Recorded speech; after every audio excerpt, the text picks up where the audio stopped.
লোকমান হাকিম বাগানের মধ্যে গেল। বাগানের মধ্যে যাওয়ার পর বাগান থেকে কয়েকটা ফলের বাচ্চার সামনে হাজির করলো।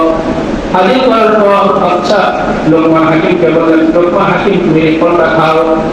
সাথে সাথে মনে ফলটা খাইল। খাওয়ার পর প্রথম দিন বাচ্চা কোনো সুবারে নাই।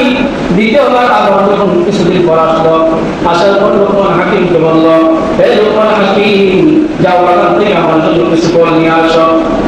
লোকমান হাকিম বাগানের মধ্যে ঢুকলো। ঢুকার পর আবার বাগান থেকে ফল আনলো। আনার পর যখন বাচ্চার সামনে রাখলো, বাচ্চা ফলকে লোকমান হাকিমকে বলতেছে, কি ব্যাপার তুমি আমার সাথে ঠাট্টা করতেছ? লোকমান হাকিম বলতেছে, আমি আপনার সাথে ঠাট্টা করবো কেন?